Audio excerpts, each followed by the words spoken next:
Attention all grill masters and backyard barbecue enthusiasts. Lynn's has everything you need to make your 4th of July cookout a success. From sizzling certified Angus beef steaks and mouth-watering burgers to fresh cut fruit and all the condiments you desire, we have you covered. Browse our weekly ad for celebratory savings like 39-cent per pound seedless watermelon through July 4th and shop online at lynsgrocery.com for extra convenience.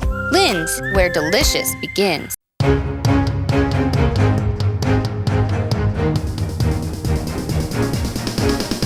This is the Washington Times front page for Tuesday, October 8th, 2024. Thanks for joining us. I'm George Gerbo. Abortion has replaced the Affordable Care Act as the top healthcare issue in the presidential campaign, underscoring the fallout from former President Trump's failure to replace the Democrats' signature healthcare law. Tom Howell reports Vice President Kamala Harris, the Democratic nominee, solidified Obamacare's place with President Biden, but struggled to restore abortion rights after the Supreme Court's 2022 Dobbs ruling. The result is a presidential cycle in which state limits on abortion, in vitro fertilization, and other reproductive matters have shaped campaign debates over health care instead of usual topics including insurance rates and drug prices. Trump wants states to choose whether to limit abortion and proposed having the federal government pay for IVF treatments. Vice President Kamala Harris will face pressure from advocates to advance the cause of reparations if she wins the presidency. Susan Ferricchio reports Harris has signaled support in recent years for providing reparations for Black Americans to compensate for slavery and discrimination, signing onto a Senate bill in 2019 that would have created a federal commission to study the matter. Advocates have watched with growing frustration as legislation creating a reparations commission stalled in Congress, and a series of reparations bills were blocked in California. Generation Z may decide the outcome of the presidential race in Michigan, but many young voters are apprehensive about aligning completely with either candidate. Nearly 1.3 million Gen Zers are registered to vote in Michigan, according to the Secretary of State's office.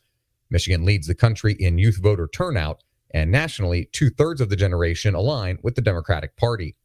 In 2020, President Biden won the state by a narrow margin, just more than 150,000 votes. And that year, nearly 16% of the total votes cast were by younger voters.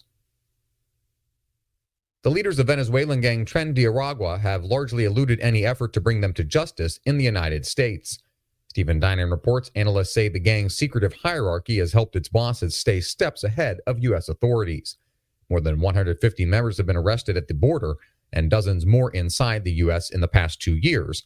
But thanks to the group's decentralized chain of command, police are mainly capturing low-level members. And finally, South Korea and the Philippines have agreed to upgrade security ties to a strategic partnership. Andrew Salmon reports South Korean President Yoon Suk-yeol said his country will actively take part in modernizing the Philippine armed forces. South Korea has already sold the Philippines light attack aircraft. Like many smaller countries in the region, the Philippines has clashed with China in a series of territorial disputes over reefs and small islands in the South China Sea. Find all today's front page stories at WashingtonTimes.com/front page or on the Washington Times app, and find us wherever you get your podcasts. You can also find us on social media at Wash Times for breaking news, sports, commentary, and more. For the Washington Times, I'm George Gerbo.